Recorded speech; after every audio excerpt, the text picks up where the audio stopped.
So I'd like to introduce you to our first guest speaker here, Amanda Chinchelli is a little tricky, okay? yes. So I met Amanda just a short while ago, but actually I was a fan of what she does, and I just met her through a friend, and she's originally from Italy. Italy, yes.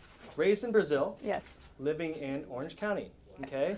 So she is really a good example of really this lifestyle that we talk about, that we only dream about, that she started with. She didn't have the design experience. She didn't really have all this going, or really the backbone to start this thing. You did it, right? And you're still doing it, right? And this is very important, right? And she does it with her husband, right? That's right. Yeah. So we'll talk about that later, how that works, okay? But you know, I think this time here is just tell her story and kind of what matters and where you're at right now. So please welcome Amanda. Thank you. Well, my name is Amanda Chinchelli, and I'm the founder of Seea. I founded Seea about 7 years ago now, and I am very stoked and happy to be able to live this lifestyle and have a business around it. It's not as easy as everybody would think, you know. Things like fashion or surfing is super glamorous, but it's still a business and a very tricky and hard one. So I'll be happy to share my experience with you, and I like to be interactive, so feel free to stop me at any time and ask questions. I have visuals and parts of, sorry, I'm nervous. I've never done this before, but I'm very happy and honored. Thank you for having me. So let's just start. So Seea was born first as a need for myself. I was very frustrated with the suits that I could find out there for surfing. Felt really uncomfortable. They were full of logos, and it just didn't resonate with me and my style of longboarding. So I started sewing some suits, and I went on a surf trip, and I was really excited about what I was creating. And a lot of my friends were also very into it, so I started sewing. And did you have any design experience? So I am actually graduating in political science. Very much design. So nothing to do, but so I graduated in Florence, and as soon as I came out of college, I started working in fashion, and I was working as a product developer for menswear line. So I did start right away into fashion. But let me get to that. So my background, a little bit about my background. This photo is really important because this was taken in Brazil, in the island of Ilhabela, where I grew up. And that's where I was exposed to the surf and the ocean and nature, and where I take a lot of my inspiration from. And so I was born in Brazil from Italian parents, and lived in Brazil until I was 10, and then moved to Italy, studied there, and went to college. There I met my husband. We did long distance for 6 years. And then somebody had to make the call, and I decided to move to California, to San Francisco. Fortunately, it was an awesome place to be at the time. There was a lot of DIY culture going on, a lot of, art going on, and I worked in a skateboard distribution called Deluxe, which you might be familiar with. Where I learned a lot about manufacturing and apparel manufacturing in particular. And I worked as an intern for free for a year. And I had to learn a lot of things on my own. And I had to prove that I wanted the job, that I was learning as I was going. And that was pretty awesome because I was working 3 days a week, and then I would go home and I would study Illustrator, Photoshop, Excel, even typing, because I didn't know how to type. In Italy, we don't study typing, so I felt very awkward. Yeah, so I taught myself typing too. And after a year, I was hired finally, and after 6 months, I was promoted as head of department. And I was super proud to, be able to have people that I was teaching and that I was, inspiring. And my mentor was an incredible lady. Sorry.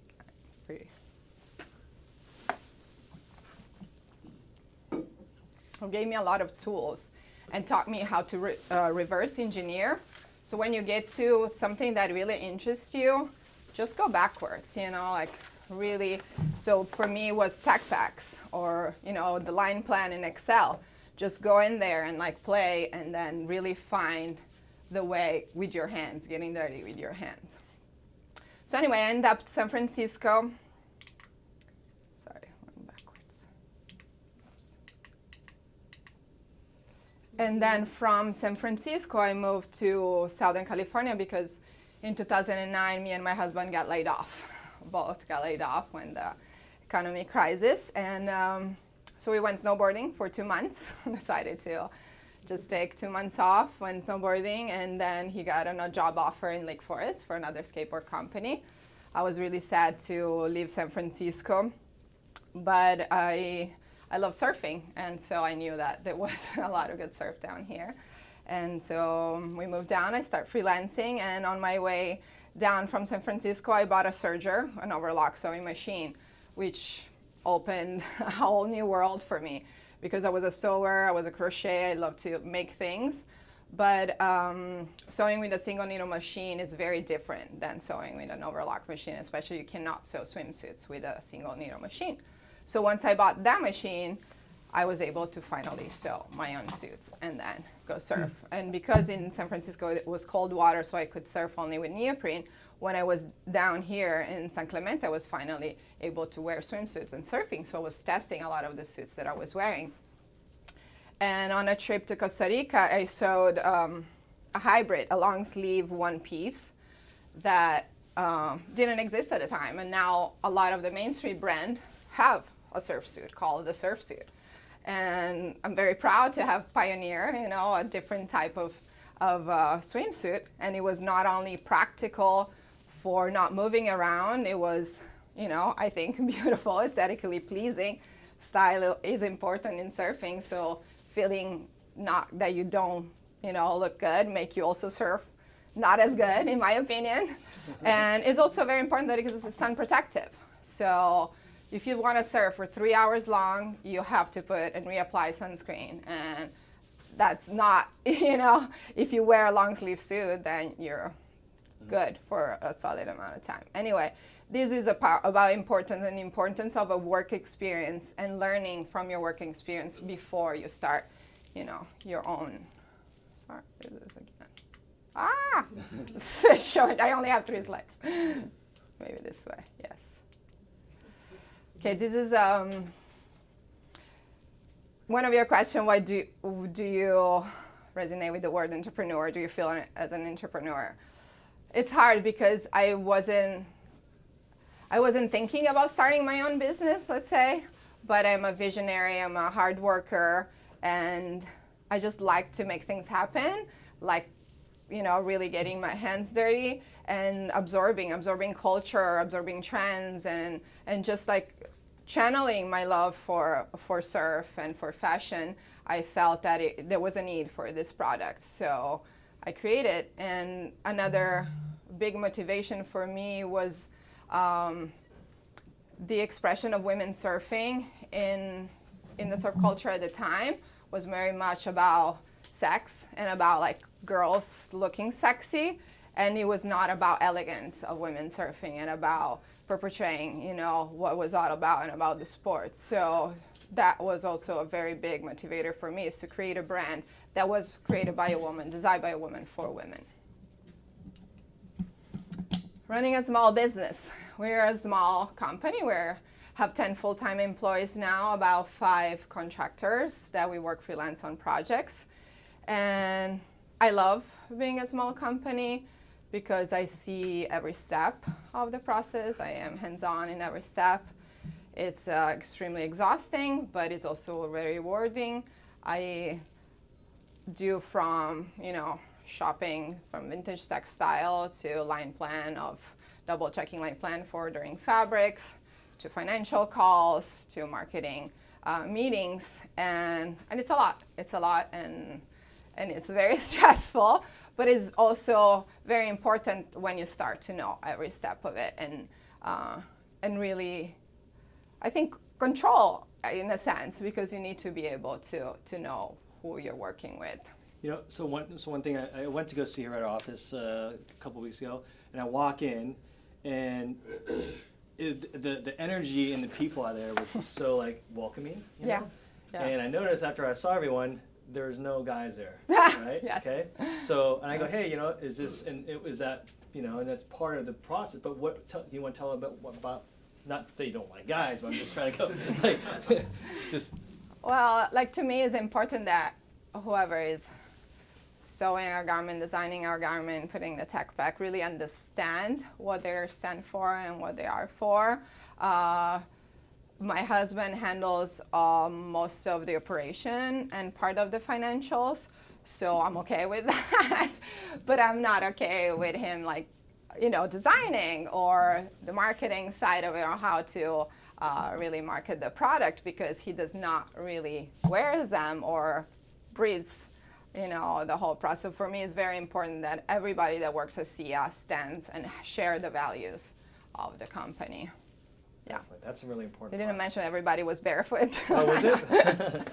Yeah, so it's a very chill, laid-back culture, but that can be tricky also sometimes.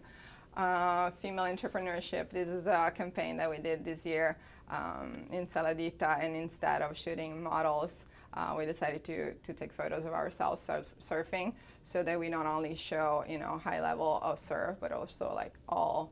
Surfing is a pretty exclusive club, so it was important for us to open the doors to different levels and also different body types, and not just be, Well, let's touch on that too. Yes. I mean, this industry, every one of you guys, there's an industry that you work in, right? Whether you're from the industry, whether you're outside of it, there is this club or membership to be part of that things, right?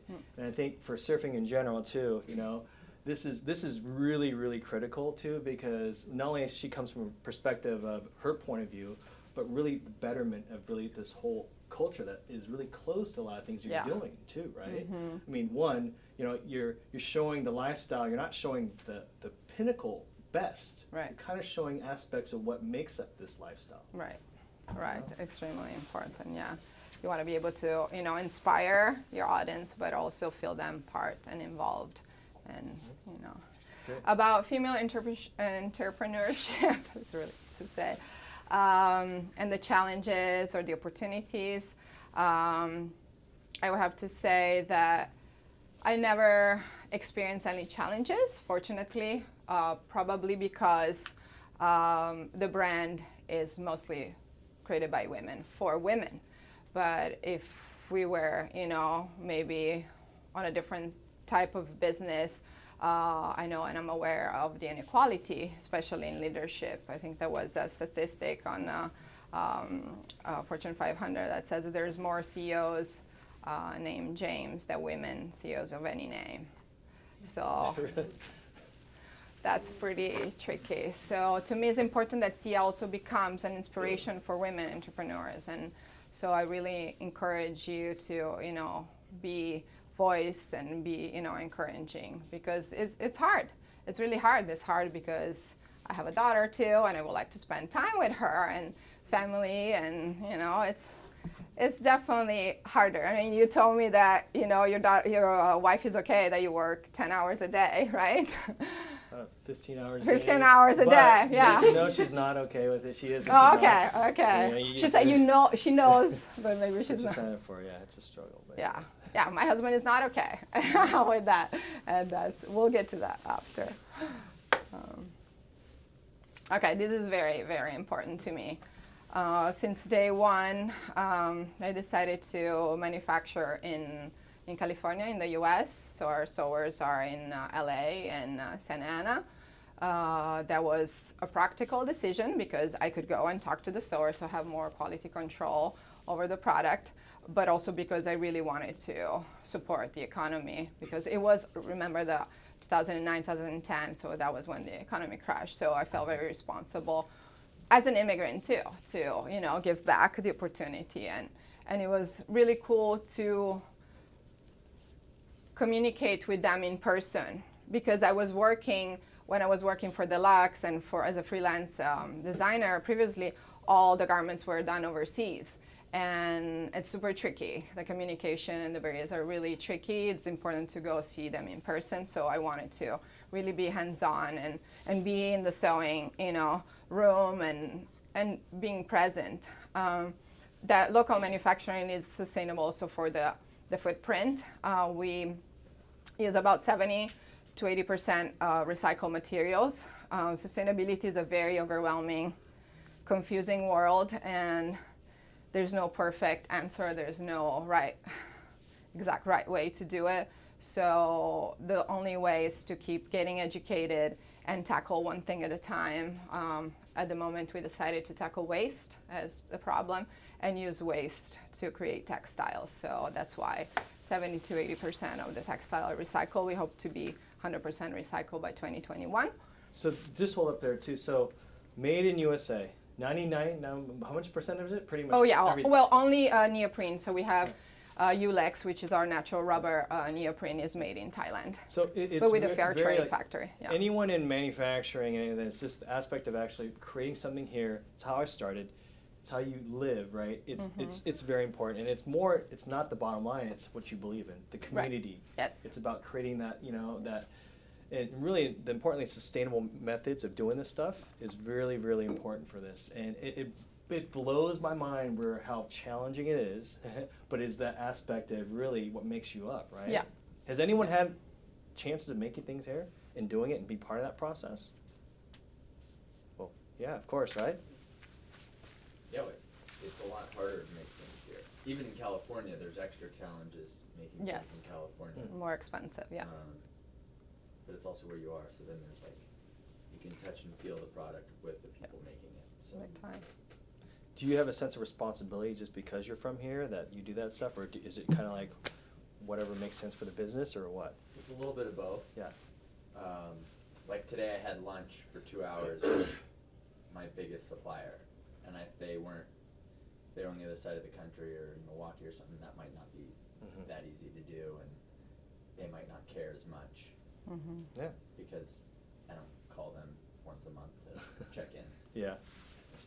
Yeah. I'm going through this right now because we're working on starting to sell my product soon, and it's way cheaper if it's made in China. But I have no experience doing that, and so communicating with people there is really hard, and it's drastically more expensive to get made here, and it's just getting really frustrating. I mean, but this is, I think you can. This is the way you do it, right? Yeah. And this is how it should be done for you, right? Yes. And yes. So. Well, so I struggle with this too, right? Because, and we'll get to that as small versus scaling. There's this constant tension, and if you do scale, then we have to explore other options. But I know manufacturing, especially in the fashion industry, is a very dirty business, and I feel very responsible in the way that they're made. So if we do decide to scale and go, for example, Australia is a huge market for us. It's untouched because we cannot afford distribution there because our margins from making things here in California are so low. So we would have to produce and manufacture somewhere like Sri Lanka or India. Where then it may make sense to have a retail price for them. But there is a way to do it because I also feel that it could be done in a very good way and responsible way by supporting those communities. So it's not that manufacturing overseas is bad or wrong, but you really need to partner with them and know who's working, at the place, because it can get really messy and bad, and the transparency is becoming key, and I think it's gonna be absolutely yes. You keep saying messy and bad. So other than communication, what are these messy and bad issues? Well, exploitation of sewers, underpaid, bad conditions, all of the above, and. I mean, I believe in 2008, the building in Bangladesh, killed thousands and thousands of workers that were sewing. They don't say, but for H&M and other fast fashion brands, where it's not. The price of manufacturing is being pushed to the extreme, And now we're so used to pay $10 for a pair of jeans that the sewers and the factories are forced to do it for that cost, because there's always going to be somebody else telling me, this guy is having it done for $10, you know, you have to make it for $8. Otherwise, we're not going to give you the production. And so that chasing, that's always lower cost, cheaper, faster, it's at the cost of the people that work behind. It is. It's a cycle, and we don't have to go through the dirty things. Every industry has their dirty secrets, you know, in terms of what it is. But the manufacturing process is a key part of what we do. It's a responsible part of what we do. And Amanda basically is taking a stand that, hey, this is what we represent. So when you're purchasing, you're believing in not only a product but our brand. This is what it represents. One of the aspects, right? So the other thing, when I move on, is the consciousness. What else? Yeah. Well, this is just like a little illustration of the actual fibers that we use. All prints are made of recycled polyester, so come from plastic bottles. Solids come from recycled post-consumer, so fishnets, carpets, any other. So this is a mix between polyesters and nylon? So all prints are polyester, so recycled PT. They come from plastic bottles. And the facility who recycled the materials is in North Carolina. That's recycled nylon, so that's post-consumer. And then, that's it. And then we have garments made out of dead stock material, which means all the leftover fabrics from people who over-order materials can go to waste or can go unused and sitting for the longest time. So what we decide to do for apparel is to use the dead stock material and give life and a purpose to those fabrics that otherwise wouldn't get used. Upcycling. And another fabric that we use is called Recover. If you guys are looking for a cotton that seems to be the less damage or less impactful one is Recover, which is done from cutting scraps from cutting tables, from making garments collected by color, upcycle, so it doesn't require any water, doesn't require very low dyes, very low energy, and it's using waste. So we decided to do our changing cape and towels with Recover. One of the things that when I didn't know Amanda, but I was looking at just her site and her products, and you know the aspect of what makes up this stuff, the branding of this, the typeface design here, and this too. Yeah. Tell us a little bit more about that. What is this vibe that you feel? Because as we go along this process here, guys, it's not a product, it's a brand. There's a big difference about this stuff, as you guys know, right? And the branding of your product here is very, very important reflection of you and what the message is. So tell us a little bit more about that. Yeah, and of course they go hand in hand, and a lot of the inspiration that I take for designs is on retro and vintage, is where I mostly shop, is secondhand stores, and because I feel they go hand in hand with the feel of longboarding. So I love longboarding more than surfing with shorter boards, and longboarding is all about classic and vintage. So that vintage feel and feminine elegance is throughout the whole brand. So on the typeface, on the colors, on the website, on the tone of voice that we use in our caption, it all ties in together. Lifestyle. It's one of those words that it's kind of overused sometimes. Yeah. But what does it mean to you? It means that I love what I'm doing every day, and I'm always excited about going to work. But then it gets tricky when I can't go surf, and I haven't surfed in 2 months because I'm too busy, or when surfing is all about, living in the present, and I always have to think 2 years ahead for the next collection and the next. But at the same time, we go on surf trips twice a year to shoot our campaigns, and I go along and we surf. So you choose, to do certain things because it makes you happy and it ties up. So I'm very grateful for what I created and for the lifestyle, and to be able to live off of something that I really believe in and that I feel, it's my lifestyle. Yeah. We talked earlier briefly about hey, is it business first or lifestyle first? What came first? The surfing or the business? Surfing. right? Of course, yeah. And does that basically guide everything you do moving forward? Yeah. Pretty much. Yeah. But for me, surfing was the starting point. Mm-hmm. For me, it's women community and sustainability are tied up all together. Mm-hmm. So what motivates me is not just surfing, and what inspired me is not just surfing. Is having a community of women. Did you believe that before, or you basically that was from day one, or did it kind of evolve from that? Well, that was from day one because I was very frustrated with the images in marketing in the surf world, and because of the product also didn't represent there. There were not, was very few surf movies where, and so it's all together, and it's also, sustainability, 10 recommendations. Well, before we go to that too, tell us a little bit more of the design and creative process. How does this come about? The actual process of Well, making just know I guess the inspiration, the vibe, because when I look at this stuff here too, it's like you created a silhouette, you created something here, and you made it for what is that process? And how much is it? So the process is important because we always try to, answer questions. This is really necessary. Like, we don't just want to create because it's cool or, we're going to make money off of it. We really want to make sure that it's necessary and has a purpose, first in functionality for surfing or for other, a reason. The process of actually how it starts is very mixed. Like, we have surf riders that would suggest ideas and would come up, for example, they have this, silhouettes, their signature suits. So then we collaborate on that. And do you have the design? You're the lead designer, right? You're lead creative. Yes. Do you get inspiration? How do you go how did you come up with the first? Which one's the number one?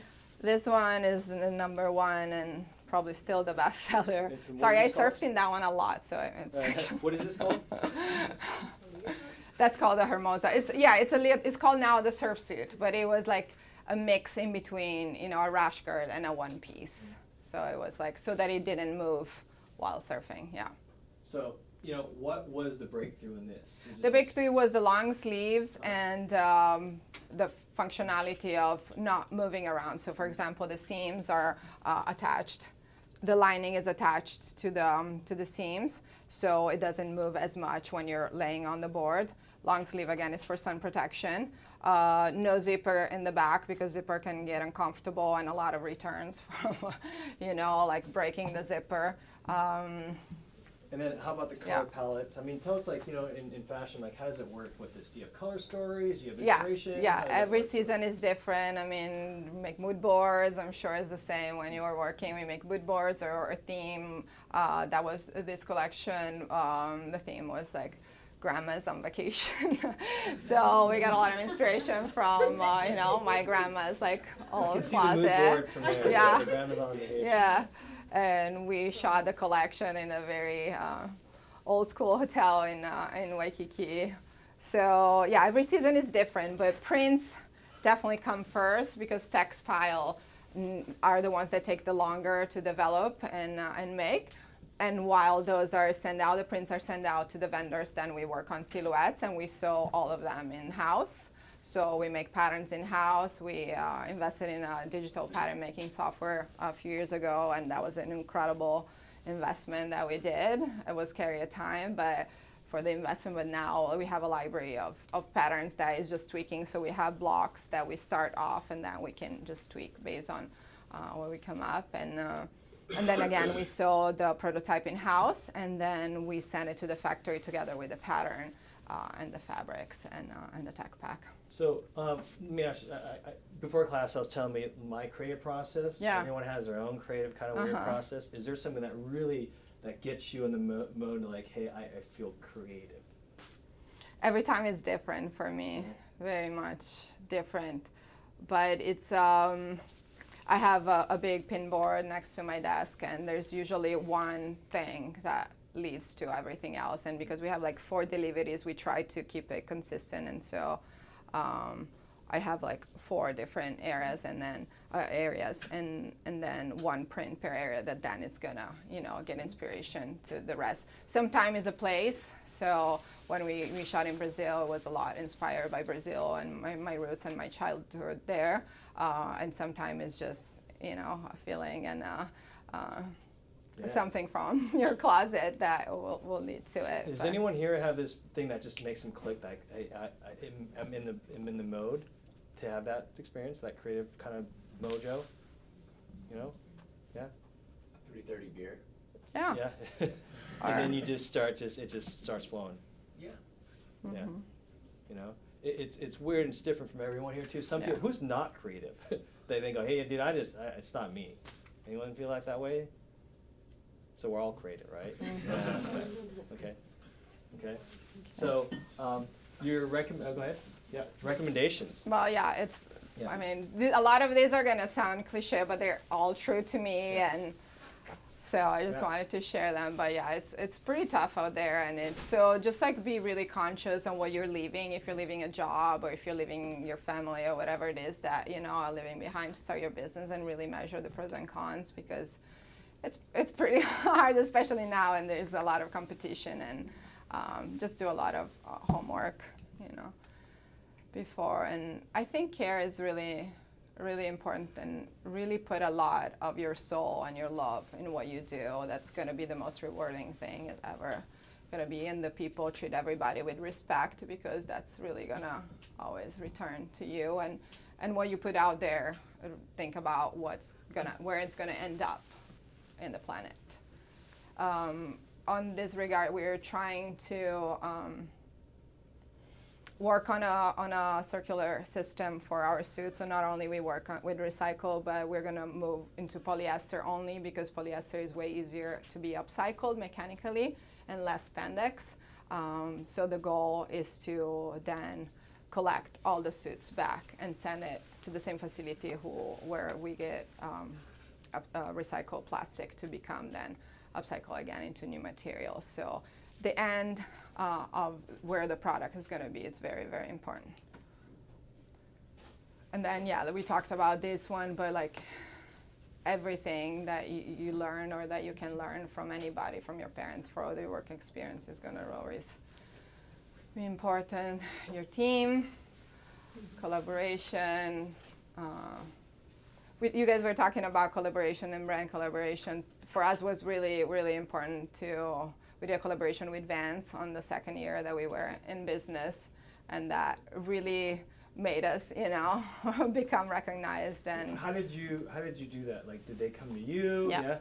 And what did they do, and how was the process? The process was that they literally reach out through friends in common, and because we were kind of pioneering women surf, they felt that they wanted to partner with us too, you know, being the women's surf area. And we made a shoe, we made 2 shoes and a sandal, and then we shot it, and it did really well, and we're still getting royalties from it. It's pretty awesome. So basically, you co-designed it, they sold it, and then you... So yes, I designed it based on silhouettes that they already had in the market. So they made me choose from like 10 silhouettes, and I picked 3. And then I put the prints of the suits on the shoe and trims.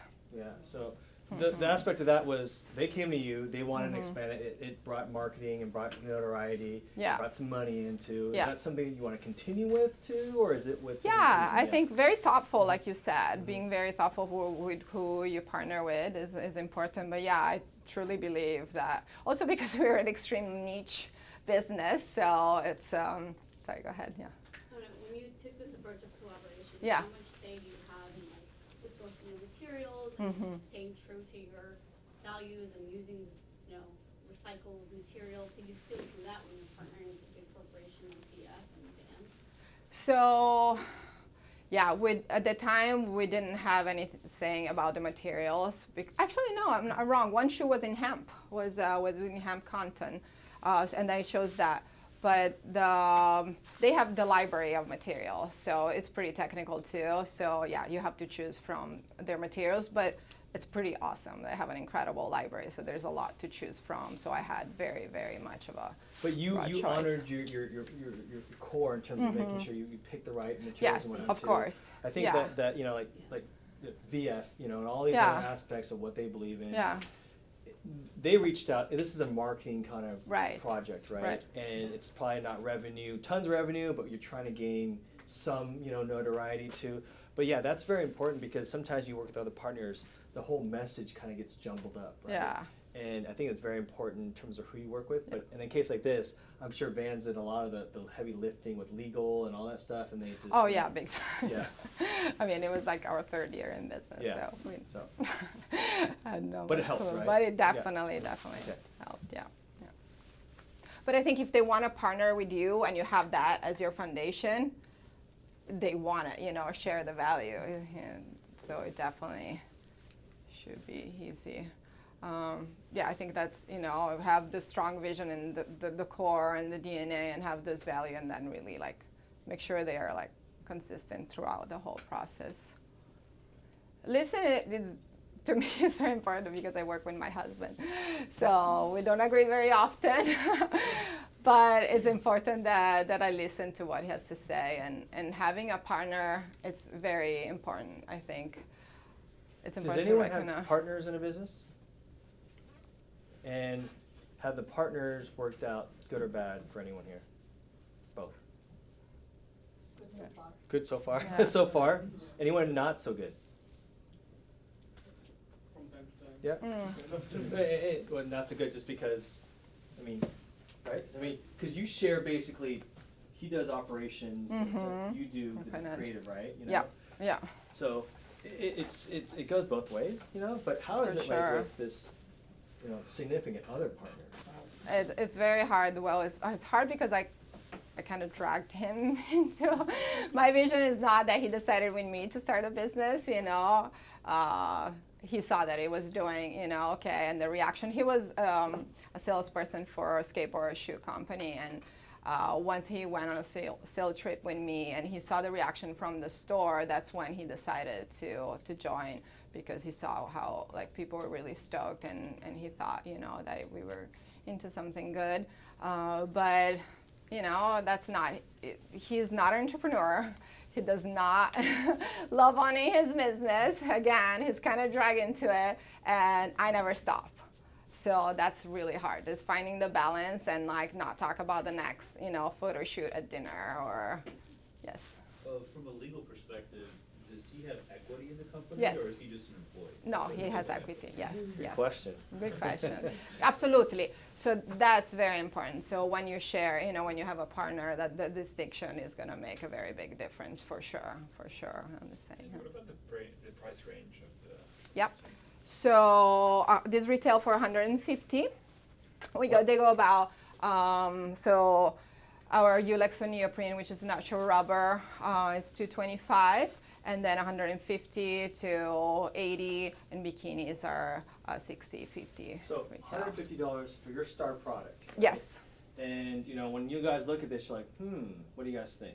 Is I'm buying that one. kind of expensive, or is that? No, I'm buying one for anyway. Oh, that's awesome. Thank you. What's the price difference for your competitors? Are they around the same price? No, they're or- cheaper. They're cheaper. Yes. So were definitely. you, when you came up with this, Yes. and why they constantly buy you guys versus someone else? Is Yes. it first to market, design, Yes, branding, support for the right? brand and the vision, yeah. So when we started, the first stores that I show the suits to were, I don't know if you guys are familiar with surf stores here, but Mollusk in Venice and in San Francisco, Thalia and Laguna Beach, and they are a pretty artsy, boutique surf store with higher price points. And they were the ones who were really stoked on it, because they were like, oh, finally, girls are shopping in the store way more than guys. Like 70% of the girls, the people that shop at the store are women. We have no women product, you know? So that was making them good money too. And I started with consignment, and it was like October, I believe, because I was really late with the first. And they sold through really well throughout Christmas. And my first run of production was, I believe, 60 pieces in 4 styles. And 3 months later, was doing another production. So we were self-funded, and we kind of kept funding ourselves by growing organically. But your and small. competitor, how much do they sell theirs for in something similar? I half the believe price? from 6. Oh yeah. Half the price. Oh yeah. That's a big difference. Yeah. Half the price. I don't want to say for the same thing because it's not the same thing here too. It looks cute. Probably bigger brand name. Yeah. you know Oh what yeah. I'm saying? Yeah. Maybe different distribution, same Yes. distribution, Yeah. right? So you're able to constantly do that because of a lot of things you believe in, right? Yeah. Yeah. As a lifestyle business, how long was it before, one, you started paying yourself, and two, before you made back at least your return on the investment that you put into it? Great question. I think we didn't pay ourselves until the 3rd year. Yeah. We invested $50,000. That was our house savings. And we made that money, I think, in the 4th year. So sure, yeah. I mean, we started paying ourselves at the same time, yeah. So what did you Right. do all the way up until then? How did you manage? Saved that's the biggest everything you question, right? could. Yeah. We had the savings for living. My husband was working for the first 2 years, so we live off of his salary. And then we didn't have an office until the 4th year. So we work at home in the garage for that long, and only one employee until the 4th year. Yeah. Sorry. Yes. What's the vision for your company, like, let's say in 10 years? Do you want to grow like multinational company or just remain small, like kind of family business? I don't know. You know? It's so hard. I think this is our 8th year, and everybody says the same, that at 7th, 8th year, you're gonna, reach that point where you either go small or you either go big, and it's so true. So you It's don't so have true. any- We're working on it. We're actually going to therapy about it. Because you need to be on board. You have partners and you need to really, really think it through, because I would be so happy to stay small and local and, keep it family owned and have, I don't feel that it's pride to just scale and be big. I be very happy. But I also feel that, it would be awesome to do some things and even become like even more of an inspirational brand and reach a lot of people. And did you think of selling your company to like some big like brands or something like this? Well, I think in order to scale, we will have to be, looking for investors, because right now with our cash flow, we could not, scale or invest. Right now with the cash flow, we can either stay where we are or So or you scale down. and your husband own it whole right? Yes, That's it. it's actually me, my husband, and my brother. Yeah, Your brother, so yeah. family. Yes, right? So- family. Yes. yeah. So she's going through that process of the next step, right? Yes. All while trying to create the business at the same time. Yes. Sai? My question is back to pricing. You said that your competitors were half the price, so it seems like a huge risk to be putting in, double the price. Yeah. And how did you go about pricing your product, and how did you get the initial customers? How do you convince them that this is better Yeah. and competitive? Yeah, it's tricky. I think transparency, communication, working really hard on your message. The moment there are the tools for that. So with social media, you can share a lot of that information and push through your values and engage with people about what we're doing. And I think people are really responsive to it. Really, really responsive. So. Yeah, kind of along those lines, in this entrepreneurial program, they push a lot of doing customer discovery before you launch something. Yeah. So I'm curious, when you started, obviously you knew that you had a need. Yeah. But what did you do in the very beginning in terms of customer discovery, and what was that process to find out, hey, there is a demand here for Yeah. this? Yeah. Well, first off, I live in San Clemente, right next door to San Onofre, which is like one of the main Long Beach longboard spots. And I have a lot of friends who are going to the beach every day, bringing my suits and having people trying them on. And that was really important. And then having their feedback. And the stores will give you a lot of feedback for what works and what doesn't. But I was able to learn by starting really small. So that was, I think, was very important for us, what works and what doesn't, by not risking too much. So. Well, I think what you're talking about, there are many aspects of customer discovery, right? So you are the customer. You know Mhm. that, right? You live in a place that lives that. And I Yep. think the lifestyle business and what we do Yeah. is, man, it's I don't need to Talking. know discovery because I know what it is. I'm Yeah. the person and I know Yeah. what we need. Yeah. But deep into it, you know what I'm saying, is there's many facets to that. But you didn't Mhm. necessarily go through like, hey, let's list it all out. Mhm. Or did you? Or did you just go, hey, you know what works? Is this trial and error type of Yes. thing? It's a lot about like what I feel I would wear, Mhm. or my friends would wear, and talking a lot and discovering by bouncing back ideas, a lot of glasses of wine and. So it's different things for different people, Yeah. right? Is that something that, what have you guys learned so far in your, is there a nugget that you go, hey, that was really important for that discovery process, or? Well, I mean, I resonate with what you said, kind of being in the community where you're Yeah. already in that lifestyle. So there's people that are participating within that lifestyle and then listening. I love that you have listening up Cool. there, like really Thank just you. putting it out there and hearing what they have to say. Because sometimes they don't know what they don't know or what they need. So, yeah. Yeah, I'm you just might not curious. agree sometimes, like you live, but still filter through and like absorb what everybody has to say. Yeah. Yeah. I mean, everybody's different. The goal, the business, like, of course, creating wealth is a good thing, but, it needs to be thought through. And the journey for me is what brings me joy and what really comes the purpose. So there's a lot in the journey, and just enjoy the ride. It's going to be up and down. And to me, again, it's what I'm here for, and I'm trying, to do. Seea. Yeah, it will change everything. It will change everything. So again, be aware of that. It will mold your life. It's like everybody, you have to have, life, work balance. No. Do you control the business, or does the business control you? Right now, the business control us for sure. Yeah, For and it's sure. taking a toll on your relationship. Yeah. and Well. some extent. Yeah. Some extent. Yeah. Right? You have responsibility. Yeah. Do your employees know that do they sense that? Oh. Yeah, big Let time. them do their thing. Yeah. Yeah. Big time. That's super tricky. In fact, we just went on a big round of employee shift that took a lot of. It was very draining and sad because you grow with people and like the people start the company with you, but they're not the owner of the company and they're not, they're family, but not really. I don't know how to put this, but I think you get it. So they have to go on their journey as well, but it's I take it really personal. So it's really hard on that. But again, it becomes really stressful and sad at times. But then it's gonna bring back new energy and new people that are gonna charge you and take the evolution. So being always adaptable is extremely important. Yeah, I think everybody should be paranoid a little bit. Can you explain what that means?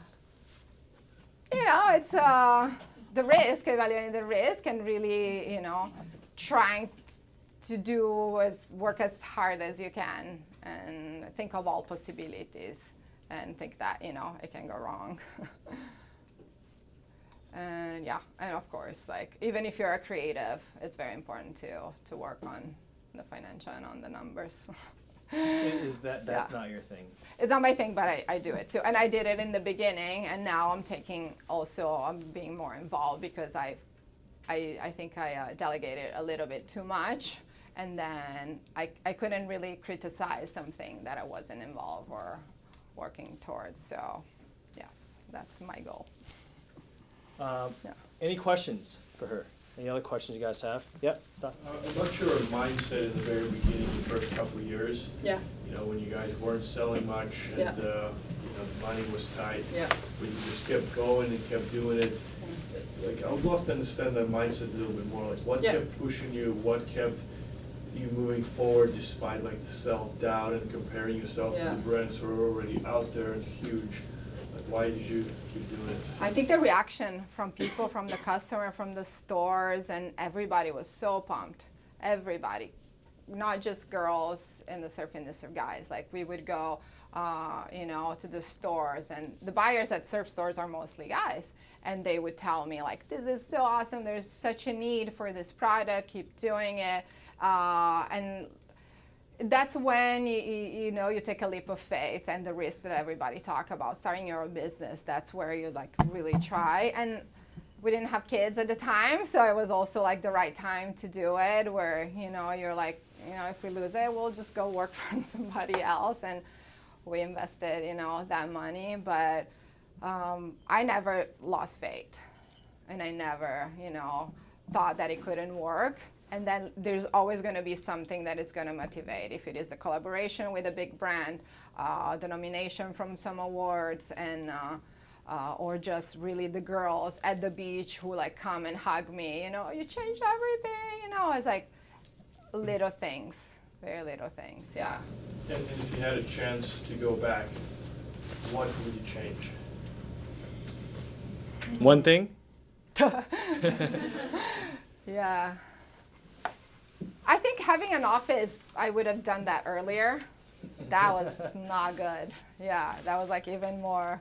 And who knows, maybe looking for another partner and investor too, like the right person and not be close to it. Why did you say the office? Is it because it was too close to home and Yeah. you couldn't separate? Yeah. Okay. Yeah, even more. You're living the lifestyle, but then you're actually living. Living it. Yes.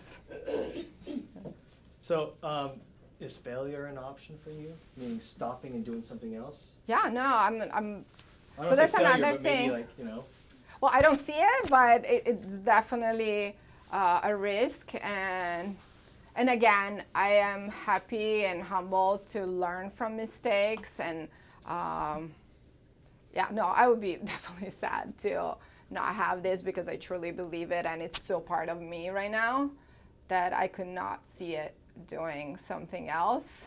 But I have so many interests, and it's tricky. I don't know.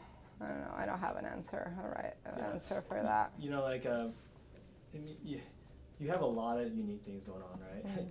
Husband-wife relationship, lifestyle, business, sustainability, Made in USA. It's a lot, right? Yeah. And you're getting pressure from business, from other industry, for opportunities possibly, and possibly, could there be something else? Or, like you said, to make that next move, you have to do something. What is it? Is there something that you don't know yet, maybe, but is there an end goal that people will ask that, hey, what is that next thing for you? Yeah, to me is not putting a lot of product out in the world. I would like to make Seea more of an experiential and community-based brand. So I would love to create a space. We don't have our own retail. We have about 100 retailers that we work with. And I would like to have more contact, that personal contact that I don't have. And I don't know if it's a store or if it's a restaurant, if it's a hotel, but I would really like to do that. Yeah. Can you tell us a bit about what you've done for advertising? Do you use like social media, or what tactics do you use? Yeah, basically social media. It's number one. We didn't have a PR agency. It was a lot of organic word of mouth and just being in the right retailers.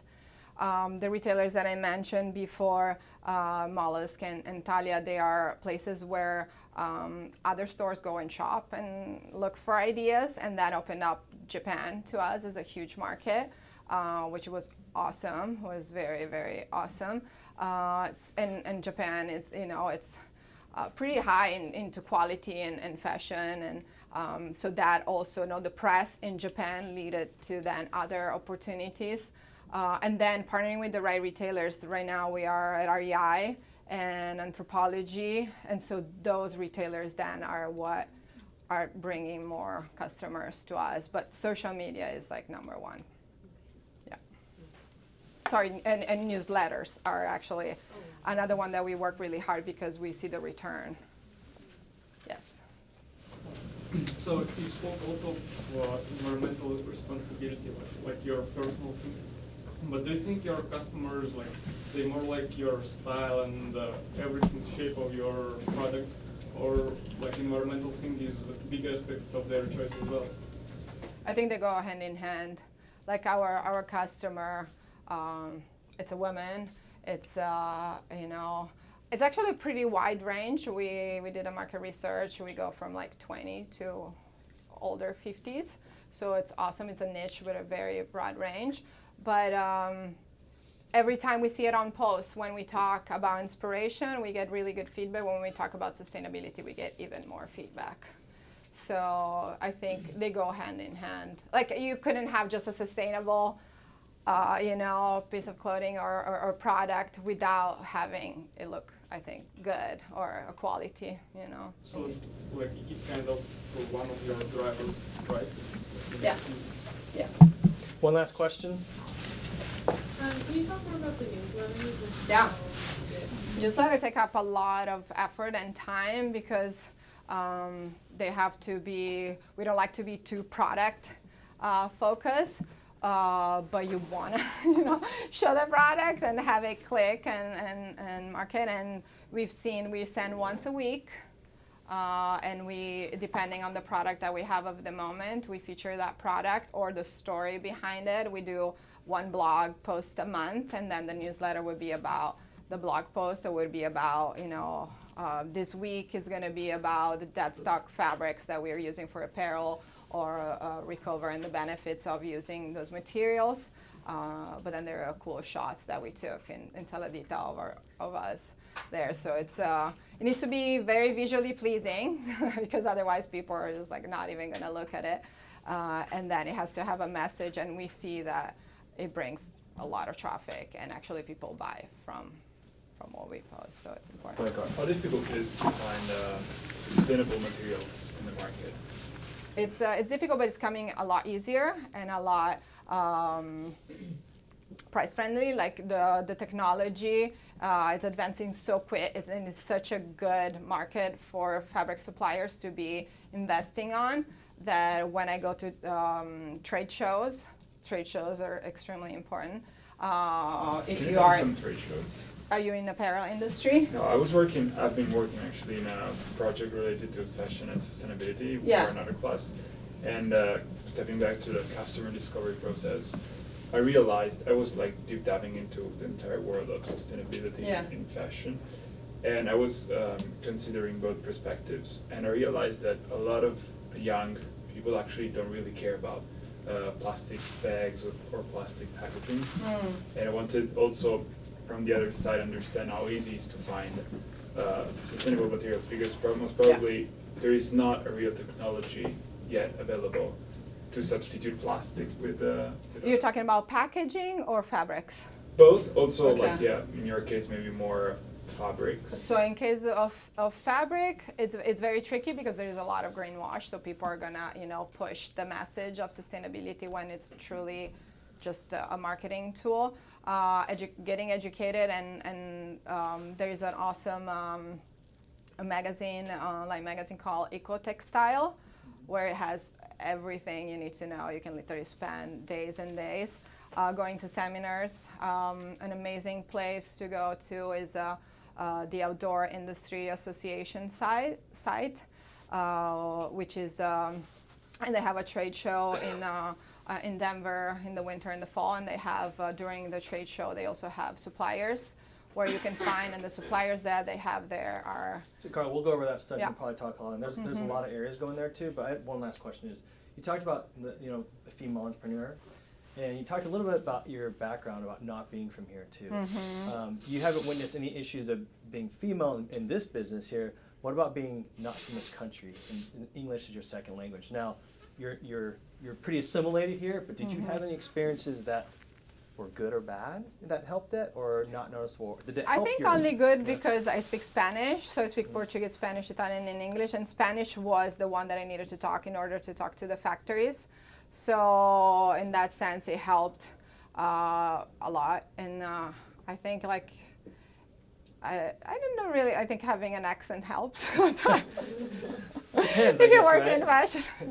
Yeah, but you know, sometimes I talk to you guys, it's like some of you not from here, but you go, hey, I'm gonna get my education and I'm gonna go back, partly because of the visa, but other reasons like, hey, why did you choose to stay here just because this is your home versus like, why didn't you go back? Well, I could have never had Seea in Italy, first off, or say again? No surf. Well, actually there's a little surf, but say again? Firenze, quindi Versilia. No, one place in Italy where when people can surf is maybe Sperlonga near Rome or Santa Severa. I mean, there are a few places, but I mean, it's not a huge we can talk about that, but because of, I think what everybody talk about the American dream, it is, to me, it was very true in the sense that things are very easy to understand here. The logistics, the opportunity, and the information is out there if you really look for it. In Italy, it's very much complicated, I'm sure you know, and there's a lot of, you have to know that people, you have to be the son of that, you know, and especially for women. And the capital investment would have been way bigger. Great. And the channel of distribution, the US is so much bigger, you know, than Italy. So just having as a market opportunities. It's all relative. No I just want to bring compare. that up because we're all going through that to every way. But Yeah. thank you, Amanda, for coming here.